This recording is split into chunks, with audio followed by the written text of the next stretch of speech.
Welcome to the Holy Shhh Podcast, Smackdown post show for September 27th, 2024. It's your boy AB from DET. It's your boy Ron T, the Icon. Acknowledge that my name is Chuck Jordan. Today we gotta acknowledge, huh? What was last week's? Oh, you was dead last week. Acknowledge me. Oh wait, I should have went. Right. Shout out Ethan Page. Let's get into this SmackDown. Acknowledge the Chuck.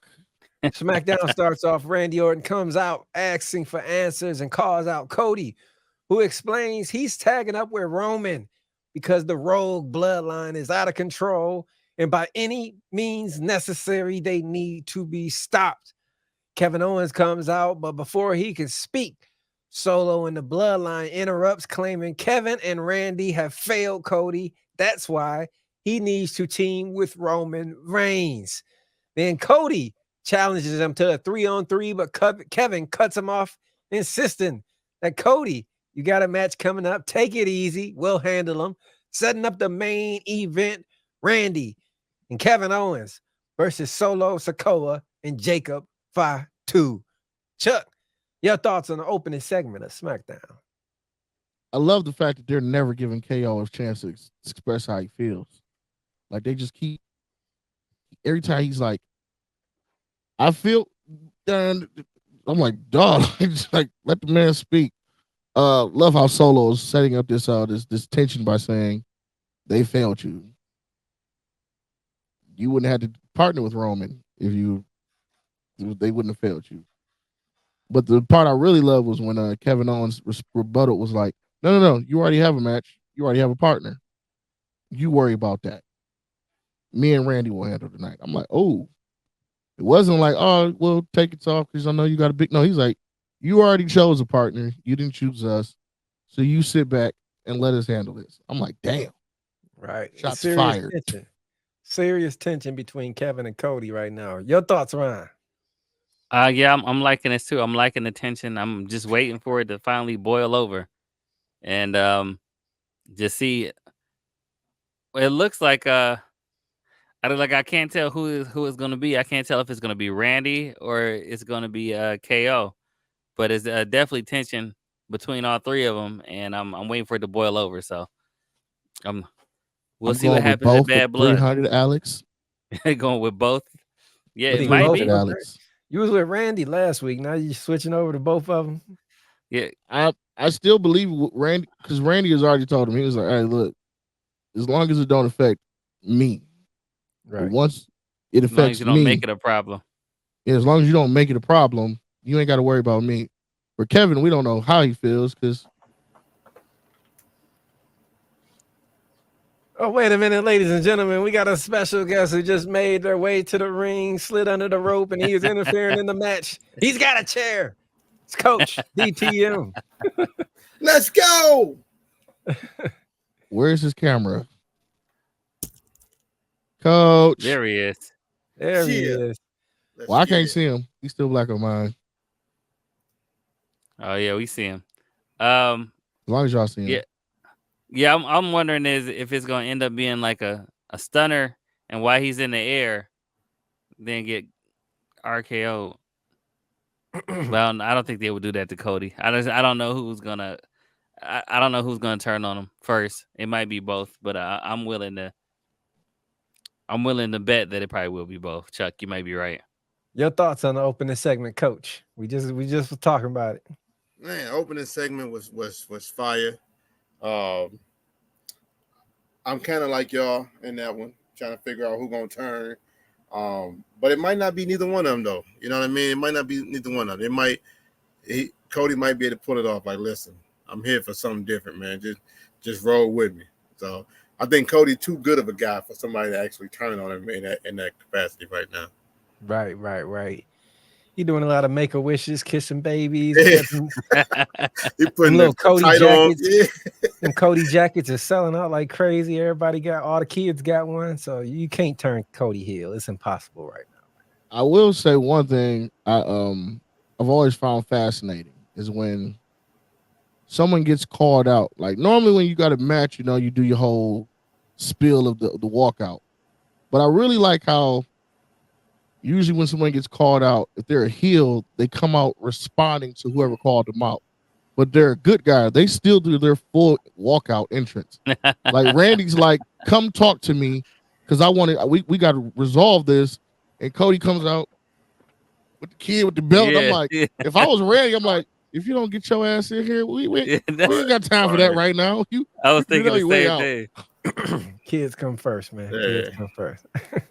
They put the title on shoulders and everything, but he said, okay. Right. He can't go heel, man. He's just too good of a guy, man. Yeah.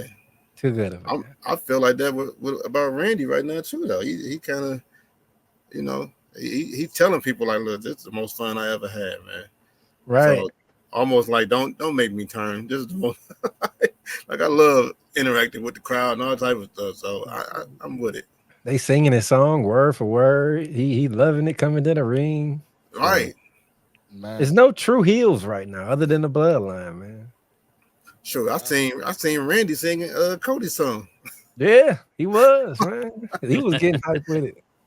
That song does something to everybody, man. Adrenaline in my soul. As KO said, they can't beat you. They don't have adrenaline in their soul. All right, next segment. I just want to apologize to the fans. I am beyond sick right now, but I am pushing through it for all of you. Let's do this. For the fans. For the fans. Nia Jax is backstage furious. They didn't get the win and ship either Bayley or Naomi off to Raw, seemingly blaming it all on Tiffy. Blaming her so much she grabs her by the throat and says, if things don't go my way, everyone is going to pay for it, including you. I felt bad for Tiffy right here. Ron, you feel the same, man? That was fucked up, man.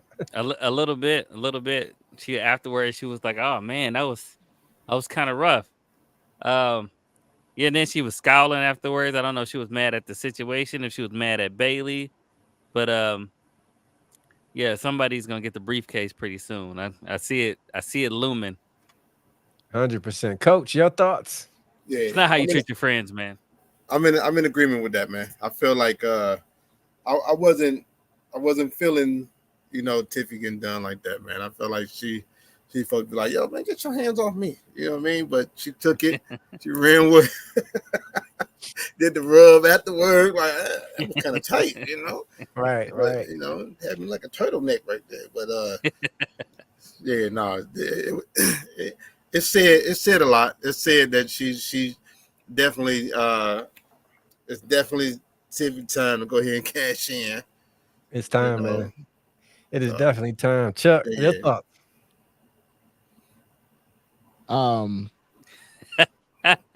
Awkward silence. Say the second thing that comes to your mind, Chuck. The second thing that comes to your mind.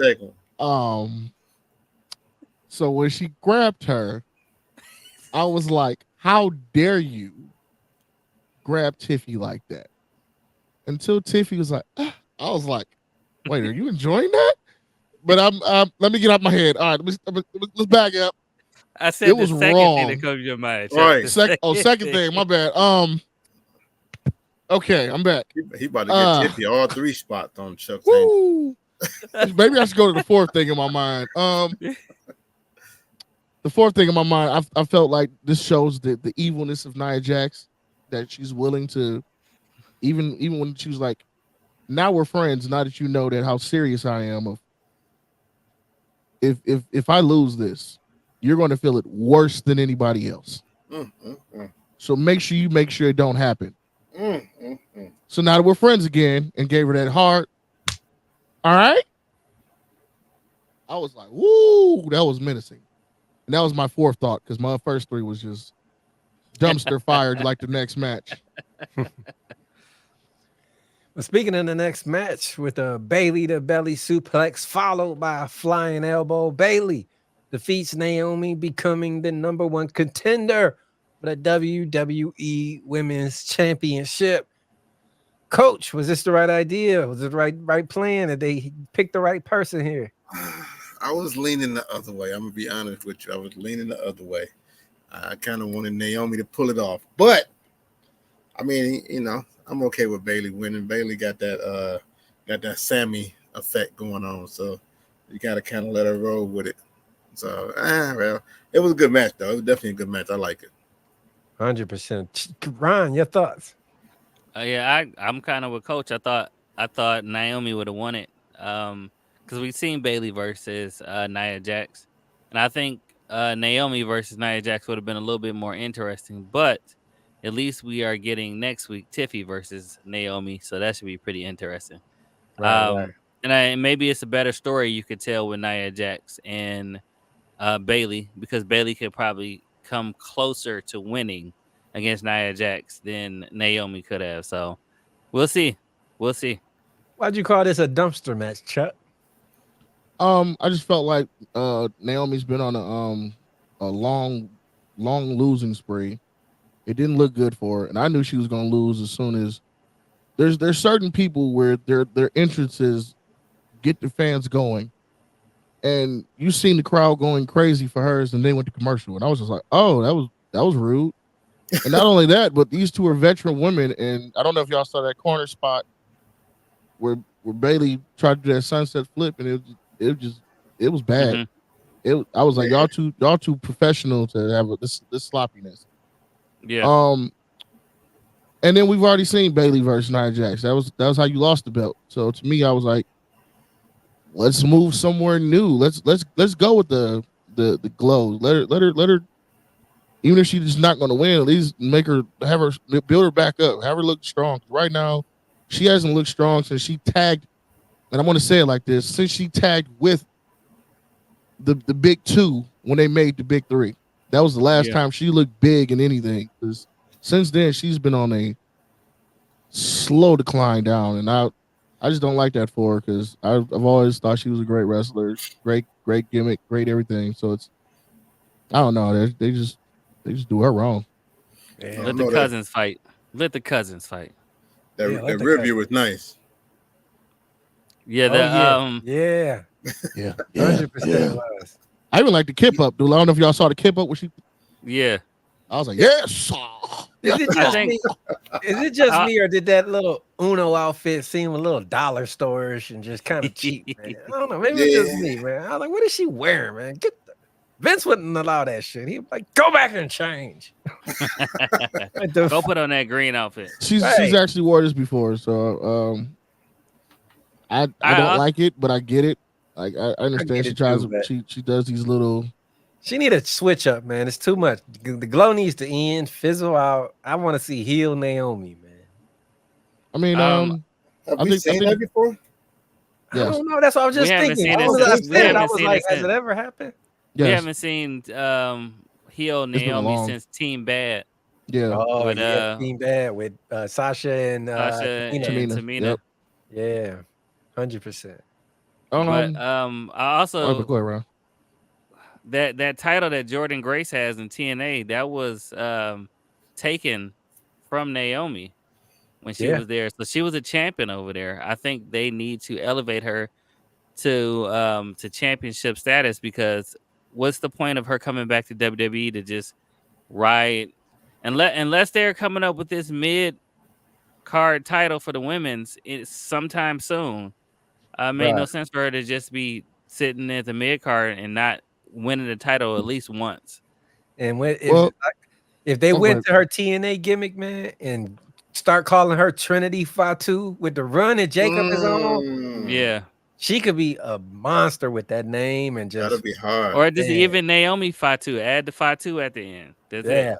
Yeah, that'll be hard. But you know what? I was gonna say, my bad. Go ahead, Coach. They don't even really promote them as together like that. You know what I'm saying? Like they kind of separate that to the fullest. To where if you didn't watch wrestling before, you wouldn't even know right now. Yeah. Kind of like Sean Spears and Ty Dillinger. The only time they really hinted, the only time you talk about it is backstage interviews, or when they had that mixed gender tournament. Because remember, it was Day One Glow, where her and Jimmy had linked up, and they was like, I remember that. You're right. You're right. Yeah, that was the only time they ever talked about them being married outside of backstage segments or interviews. But I was gonna say the first time when nobody was really behind her, when she had the partner, when it was the Funkadactyls, and then she broke off, Yeah. and I don't remember. I don't know if y'all remember, but when she finally became the SmackDown champion, people were behind her with that. Mhm. It's not like she's one of those like has to be admit. She's one of those who, if you put the belt on her, she can keep stuff going for you. She knows how to talk. She knows how to do promos. She knows how to wrestle. I don't know why they just not a high on her. Like I said, she had the title before.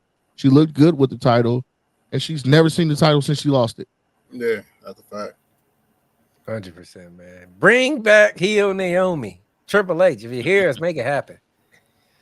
But next up, LA Knight and Andrade were backstage talking when Carmelo comes out of nowhere and lays out LA Knight and tells Andrade to meet him in the ring, leading to Game 6 of their Best of 7 series, where Carmelo gets the win as LA Knight comes down for revenge, accidentally distracting Andrade, allowing Carmelo to get the quick, as Chuck would say, fruit roll up to get the 1-2-3 series tied 3-3. We are headed to Game 7. Chuck, your thoughts on this? Can we send Carmelo Hayes back to NXT, please? I am so done with him. I am over him. I do not like him. Why? What? He's just, oh my God. I don't like nothing about the guy. Maybe that's why he's over for other people, but the whole cockiness of being a loser just doesn't, I don't get it.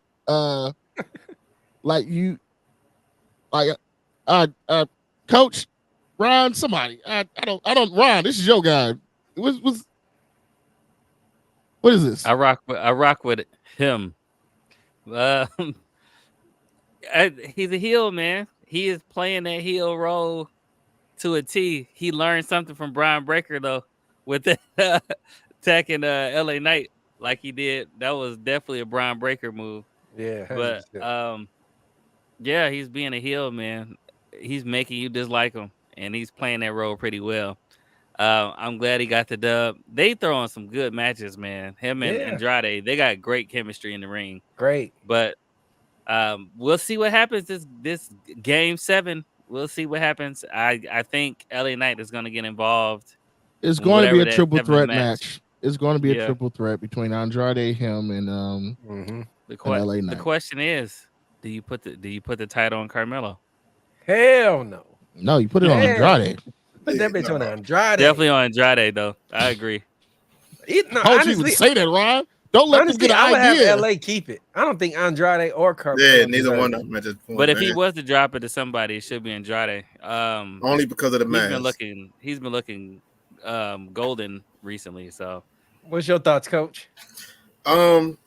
Now this is specifically for my Michiganders out there who ever been to Detroit, man. You know that feeling you get when you on Mac and Bewick at the store, right?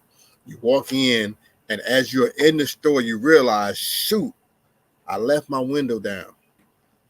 This is the feeling I get when I watch this match, man. When I watch, it's like I love they do have good chemistry, Ryan. You're right about that, but I'm over it. It's enough, man.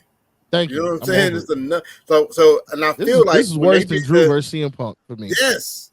I feel like they just overdoing a lot of matches at this point in WWE.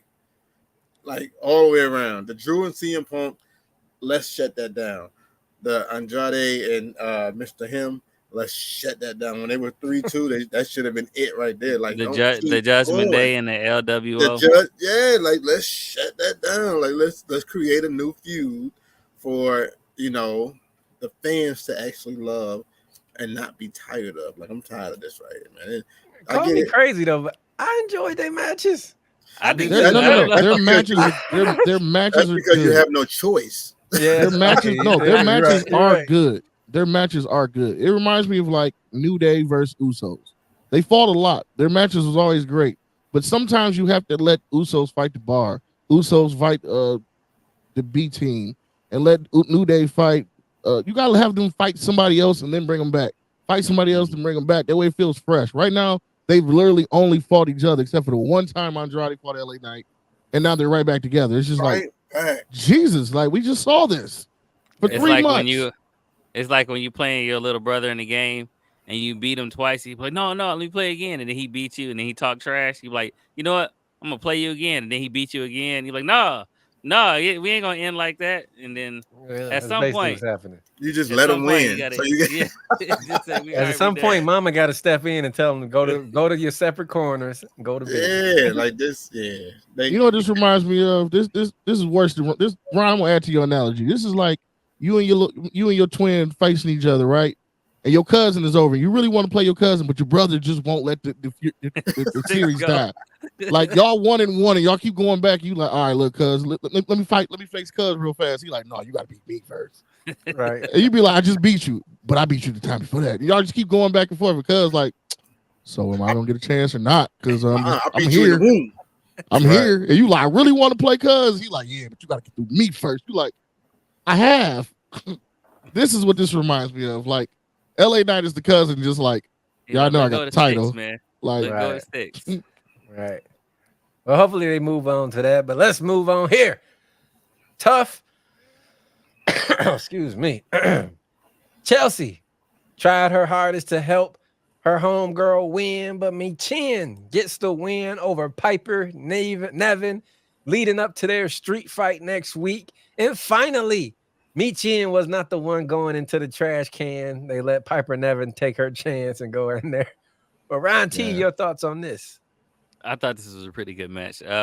Piper Niven been killing it. Anytime she gets in the ring, I don't know if they're going to continue this thing with her and Chelsea if they're not moving towards a title or something. But I still enjoy their pairing. They got good chemistry as a team and as like a unit. But I'm glad Michin got the win because just like Chuck was saying about Naomi. Michin she got to stack up some wins. She's another person that came back that you like, okay, what are we going to do with her? Let her bring her stock up. And they are so like stacked in the women's division. It's hard for everybody to kind of get some shine. So I'm glad Michin was able to get it whenever she can. 100%. Coach, your thoughts on this? Yeah, I agree. I kind of enjoyed this match, man. Just watching Michin actually get the win in this capacity, so that way you can actually look forward to the little dumpster match that they got coming up, man. You know, dumpster. Oh yeah, it's not a street fight; it's a dumpster match. The dumpster match that's coming up because if you taking all the L's prior to it, you're not looking forward to it at that point. So you know she needed this, and the way she did it, you know what I'm saying, with the numbers game against her, she like, nah, I'm still kind of make this work, and she did what she had to do. That was good, man. That was good. She did her thing. Chuck, your thoughts? As much as I enjoyed this match, and this is the only critique I have negative, I hate when Michin takes pain and she just starts smiling. Like, I hate that. Like, it, even though her eyes and her body language is selling, she's like, I hate that. Like, it should. Oh my god. But other than that, I thought this was a great match. I even like how they showed so much detail to this trash can that Chelsea brought out, only for her to try to get Michin to fall into it. But no, Piper fell into it. Man, this was honestly better than I thought it was going to be. Yeah. This trash can stinks. You stink. Yeah. Yeah. And Michael Cole and Corey going back and oh my god, I'm going to be sad when come Netflix when they separate again because this has been great. I love their commentary. Yeah, 100%. And before this match, I want to say I've been talking so much shit, but I'm happy that the Phenomenal One is coming back. Oh yes, AJ Styles is coming back. You know, I was expecting Abe to be like, yeah, AJ Styles is now in AEW. Like, I was really expecting to hear that. I don't know why, but every week I get a text from him saying somebody new is in AEW. I just knew it was coming. Oh, he is coming. His contract ends at the end of this year. They are not keeping him off TV for no reason. They're bringing him back. No, AJ is he's all not. elite. Yeah. He's going to AEW. 100% now. He's going. Now, what I was wondering about with that garbage can, though, I wondered, did they really spray it with something to make it stink? Because I wondered if the people in the front row be like, "Oh, that do stink," or they just be playing it up. I always wondered that. Oh man, You know they got those poop sprays. They probably sprayed it with Yeah, I those wondered if that's what nasty they did. stuff right. just to make it smell bad. What's You can in see there? this coming from a mile away. Chelsea's gonna lose. She's gonna be covered in trash, just doing her little acting thing. She is amazing. I really hope once she put all these people over like they have her doing, give her something, man. Chelsea Green is so underrated. I'm telling you, I just love that girl. Man. Hey, now is that the same chick? Now I seen a video not too long ago. Is that the same chick that was with Daniel Bryant and all them? That was supposed to be cheating with Daniel Bryant. I think so. I think she did do that. She was Oh, like what? an What you extra or mean? something like that. When? Where? Yeah, back in the day it was her. Oh, Yeah, that- back in the day, they used her as an extra. Yeah, and she Oh, was supposed okay. to be the That one was that her. was cheating Oh, with okay. Daniel Bryant. I remember now. I know what you're and, talking about. yeah, Yeah, that was her. yeah. 100%. Now Now, we the get to question the is, do you think they bring Matt Cardona in? Do you think? I hope they bring him in at some point. if they bring him in, He see, got the to be problem Matt is they Cardona. want He him to be can't be Zack Zack Ryder. Ryder. They want him to be Zack Ryder, and he thinks in his head his indie run is bigger than Zack Ryder. He think he did what Cody did. I swear, he thinks he did, but he didn't. I watch indies heavy, and Matt Cardona is good, but you ain't Cody. You can't do that shit, dog.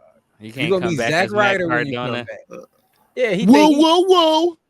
he said it on his You Instagram know. the other day. He said, "I'm not coming back as Zack Ryder. So if they want me back, they got to sign Matt Cardona." Well, they won't. They won't. They signed back Sean Spears and not Ty Dillinger though, so it's a possibility. But he was never as big as Zack. Zack No, he was wasn't. huge. Zack Ryder was the Intercontinental Intercontinental Championship champion at and all that stuff. WrestleMania. So no. And plus, I still like Zack Ryder. Woo, woo, woo. I Woo, want to hear that. woo, Woo, woo. woo. Yeah. You Zack know. Cardona is over in his head in the indies, but not in real life. I'm sorry. Yes, I said it. God damn it. Say what you got to say. He is not over. He did not do what Cody did. So everybody on the internet talking, he's an indie darling. Shut the fuck up. All right. That's Zack Ryder playing Matt Cardona. Or as Respect Chuck it. likes to say, hush Diva Cup. Right. Respectfully, though. Respectfully. You are killing it. You are killing it, but not that much. Really. Respectfully. Now we get into the main event where Kevin Owens before the match told Cody not to come out, but Randy on the side, he said, to hell with that, man. If the Tongans come out, we gonna need you. We appreciate your help. And sure enough, the Tongans come out to interfere, which brought Cody out to save them. But during all of the shenanigans going on, Kevin hits the stunner on Solo, and right when he's about to get the pin, Jacob throws Cody into the ref. Kevin turns around like, what the? Looking at Cody like, you done cost me. What's going on? When Kevin's not looking, Jacob hits him with a super kick, not once, but twice. Solo rolls over, gets the 1, 2, 3, and the win for the Bloodline. Afterwards, Kevin Owens is pissed. He's pushing Cody, yelling at him. Randy gets in between them, kind of diffuses the situation. They hug it out as SmackDown goes off the air. Coach, your thoughts on all this drama building up between Kevin and Cody and the whole main event, everything. Let me get your thoughts, brother. Man, the first thought that I have is Jacob, man. Jacob, let's just start there, man. To get slammed into a table and jump right up and look at him like, that's all you got? I was like, whoa, wait a minute now. The dude is a monster, man. Like, Jacob. And I love the way they displayed his level of smartness as well today. You know what I'm saying? To be able to try to utilize the fact that he knew that there was some tension going in there. So he like, you know what? I'm not just going to go straight monster mode. I'm going to just show him that I got a little smartness too. So Jacob, man. Jacob. Once again, Solo looked like the weakest link in the ring. And Jacob, you know, he showed him like, look, I got your back. Look, cuz. Right. Don't worry about it. Don't worry about it at all. Jacob, Ryan, your thoughts on Jacob? Yeah, I was just thinking about that. How when he threw Jacob on top of that table and he popped back up, but he did it to Solo and Solo stayed down. I was just like, Yeah. well, there you go. See what the truth, Yeah, I like truth, this. I man. like this match. I like the ring smarts by Jacob that threw him into the ref and all that type of stuff. This is the only time I would say that it was believable when the ref went down. Because some of it be like, man, come on, ref. It was believable. He threw him right into his knees, so he fell like, yo, it turned around. He didn't do the layout thing. He just turned around, like, what's going on? Get him out the ring. So I thought they executed this entire segment and the setup and everything was done well. So I'm excited for Bad Blood, man. I am excited. We'll see this tension to continue to boil over. 100%. Chuck, your thoughts? I love Coach's analogy, and I want to expand on that a little bit, if y'all don't mind. If y'all don't mind. Jacob Fatu is the one guy that no one invites to birthday parties because you know what he can do, so you don't invite him nowhere. Solo somehow gets invited, and he asks for a +1. You think he's not going to bring Jake, but then he walks in with Jacob, and Jacob looks at him like, because you got me in, I'm gonna look out for you. But other than that, he's for self, and I'm loving that he's for self. But once in a while, he does the little things where he was going at it, he was ready, and then Kevin got in the ring, and he was like, "No, I don't want you. I want him." Jacob was like, "Fuck what you want. You're gonna get these hands." And then Solo was like, "No, Jacob. Let me Tag me in. Tag me in." And then if you notice how when he tags him in, he gives him that hard. He's not for play. Okay, Jacob Fatu, since he's been here, has not been for play. He's only look, other than the fact that, hey, I'm big cuz and you got me this job, is the only thing Solo can hold over this man's head. Because other than that, he's a Samoan werewolf for a reason. The man's a wild wolf. He would. It's funny, y'all. I want to ask y'all this one more question because it's funny. We just brought up the main event. There was two certified Hall of Famers, first ballot, Kevin Owens and Randy Orton. They were in this match. Solo Sikoa was in this match. I think all three of y'all talked about just Jacob, which brought me to this. On Rikishi's podcast, I don't know if y'all heard, but he kind of had a complaint about Jacob. He felt like WWE was pushing him too hard right now, and they should slow him down, let him go up against some jobbers. They just throwing him right into the fire against Kevin Owens, against Roman Reigns, against Cody. They was like, they're not giving him a chance to work his way up. To me, I kind of felt like, I don't know, man, that was kind of that's your nephew, man. Shouldn't you be happy? I understand what he's saying. I get what he's saying though. Because as of right now, we do have him on such a high, but yeah, that's all y'all just talked about. Right. Let me finish. We do have him on such a high, but you know how fans are. Even like people talking about Jay, as great as he is, and he done sold out the IC title since he won it. The shit's sold out. His merch is selling, but what is the one thing they keep saying? Oh, he can't fucking wrestle. Or like what's another guy? Damian Priest. They talked about so much shit. It's like they'll find, like, right now we're high on him, but eventually they gonna turn on him and be like, oh, he only got 3 moves. He only got like, as opposed to you work your way up. It's like, all right, the fans rally behind you, as opposed to we're just high on you. We never got a chance to get behind him. It was just we're on him already. You know what I'm saying? It was like, I don't know if I'm making any sense, but it's like, it wasn't like we naturally grew to like him. He came in, did some high flying shit, some death defying shit. We was like, oh shit, and he became one of our favorites to watch. But it's like, what happens when this is all over? Are we still going to rally behind him, or are we just going to be like, oh, it was cool because he was better than Solo? Yeah. So I get what he's saying, but I also believe what you're saying. But I also believe that, you know what I'm saying, as long as, I guess as long as he keeps being him, and we start to love Jay because of, well, I only want to use Jay. We love Cody because of what he went through and what we got behind him with, right? With right now with Jacob, what are we behind other than the fact that he has some great moves? We don't know shit about him, and that's why I believe that what Keisha was saying is let him work his way up. Is let the people get behind him and get to know him.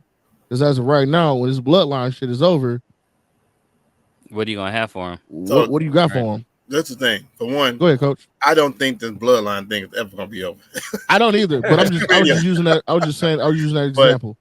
But I think that if he would have came in as a singles competitor, then I would agree with Rikishi. Like, yeah, let him get a couple, low matches up under him so we can understand him. But because of the way that he came in, it's kind of like any basketball player that came in with Jordan or that played with Jordan. You understand, like, nah, that's Pippen. That's Rodman, even though he didn't come in with Jordan. But you looking at him like, no, that's Tony Kukoc. Like that's them. You don't care about what happened after Jordan leaves and after they go somewhere else because they already made their height of entertainment. Whoa. Into what? I want to rebuttal that. The only reason I want to rebuttal that is because Dennis Rodman already made himself known before he joined Jordan, right? I said that though. Tony Kukoc made himself known. But I'm saying I was going to say that nobody right now Jacob came in like Scottie Pippen. Scottie Pippen is nobody without Jordan. Right. No, neither was Tony. If you be honest, Tony was known overseas before he got here. Is what I'm saying. We Tony already had a name for himself. Overseas, Tony already had a name for himself overseas. Overseas sports is not the same as American sports. We know that for years. That's why when it comes to the Olympics, I'm not trying to argue with you, but I'm just saying that he already had something. Everybody knew somebody already knew something of him. They was already trying to get him here because of what he did over there. Nobody knew of Scotty until Scotty here. Now Scotty's good. Scotty's great with Jordan. And then Scotty was just a shell of himself after that. It's like Scotty was a bum. Like even if you say that the new bad boys that came with Richard Hamilton and all of them, they were players before they came here. Mm-hmm. But you know them for what they did in Detroit when they got them chipped, right? Yeah. So this is what you see when you see Jacob because of the way he came in. He coming in with people who already are at the top of the top. You know what I'm saying? I'm agreeing with you. I was just saying I understood why Rikishi might say something like that. That's all I was saying. I was just going to be in devil's advocate. That's what I was saying. I can understand. I can give a better example. I can give a better example on because we talking about basketball, but want to talk about wrestling. We can talk about how we all were high. How we all were high on Oba Femi. Yeah. And they threw the title on Oba, and we all Oba's greatest. And then just to show how quick people could possibly turn is, Abe talked about it last week, how people said that Oba's being protected. Like everybody was high on Oba Femi. He was the biggest thing. And then at some point people started finding cracks. And I think what he was saying is that he wants longevity for his nephew. And they should, that's what he's thinking about, longevity. I think Jacob will be fine, honestly, because I think Jacob, he caught on so fast, even in the indies, that he'll be fine. But I can understand Rikishi's concern, especially how people kind of turn and change their opinion on Oba Femi. You know what's crazy? Go ahead. Now, I'm going to say this, y'all. Tell me if y'all agree with me with this. Jacob's longevity will reign longer than Uncle Howdy's. I agree with that 100%. Yeah, I think so. I only agree with that due to the fact that Uncle Howdy is an extension of someone else's creation. Yeah, and it's not his own. We've seen his villain, but the extension of somebody else's creation who was at the top, though. You know what I'm saying? Who was highly loved. So it's kind of in the same realm. You know what I mean? I think I probably would agree with you if he was still here. If he was still here and still behind Uncle Howdy, what we still look at Uncle Howdy as we do now is him trying to continue it, though he's not here. I don't know if I'm making sense. But Uncle Howdy wouldn't be a leader. When Uncle Howdy was here with Bray, we was all high on Bray. Oh, he got this new character. He got the Uncle Howdy with him. Now he's talking about this wide sick. We were high on what Bray could do with all these things. Right. But then he died, unfortunately, RIP. and now Uncle Howdy, who was just an extension of what Bray was doing, is trying to do it on his own. It's sort of like how Solo was always with the matter of fact. Solo is probably the best example. Solo was with Roman as this bodyguard enforcer, but as soon as it was okay for him to go on his own, everybody's been just shitting on how bad of a wrestler he is. He can't talk. He's Suge Knight. They're turned on him. Granted, he was set up to be a bad guy, but even before the bad guy turned, they already was looking at what are they gonna do with this bum. And I think it's a thing about somebody being in a position that they were not supposed to be in, and Not ready for it. Yeah, you know what I'm saying? Like, it's like we just talked about Dennis Rodman, a wonderful, amazing, probably the best rebounder ever. But if you wanted them to be your point guard, you're gonna lose. Yeah, you know what I'm saying.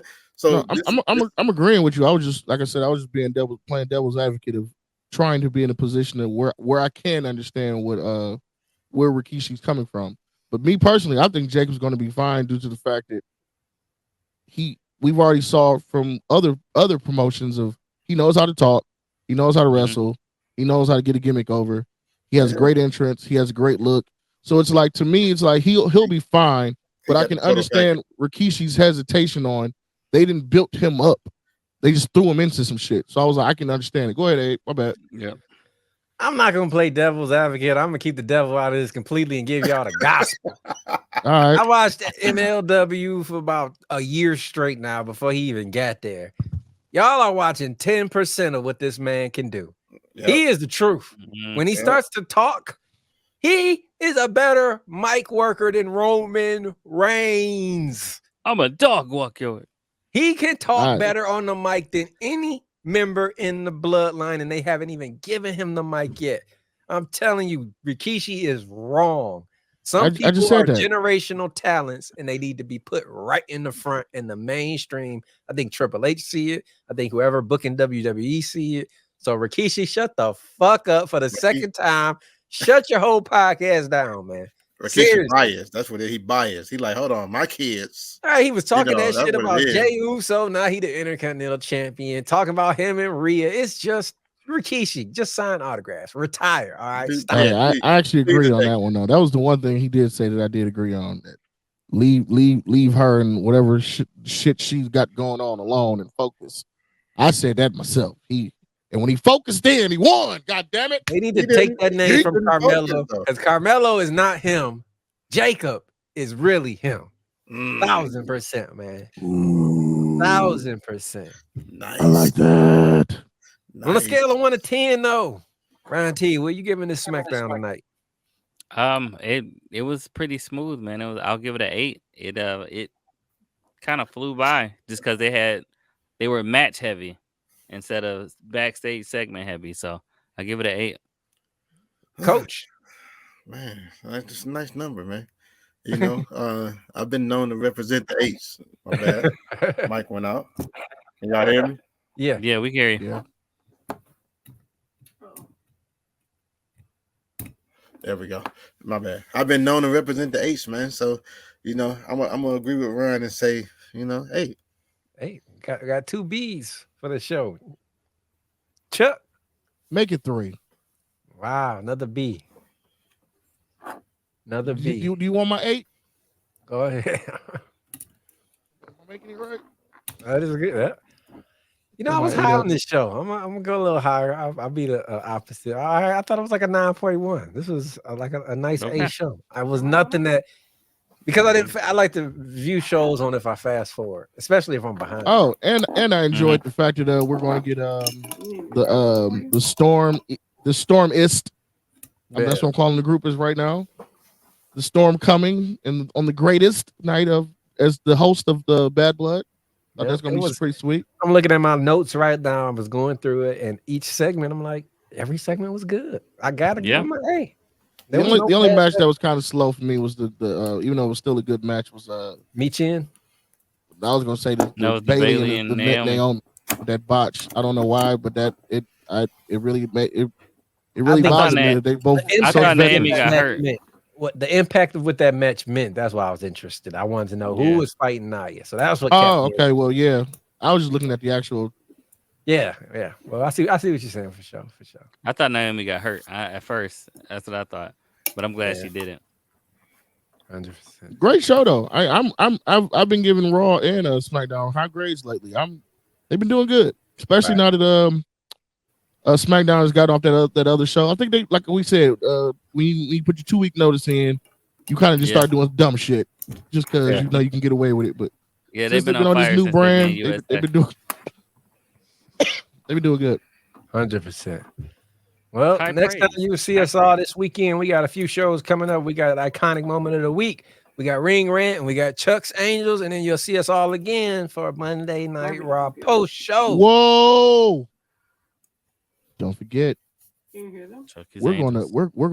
going to discuss this Vince McMahon documentary. That is coming up soon. But until then, y'all know who it is. It's your boy AB from DET. It's your boy Ron T, the Icon. They are still acknowledging my name is Chuck Jordan. Acknowledge me. And it sounds like his mic is out, but we're on behalf of Coach DTM, King Coach to y'all. King Coach to y'all. It's the Holy Shhh Podcast. And the We Tigers clinch, y'all. The Tigers clinch. Yes, let's go. Let's go, baby.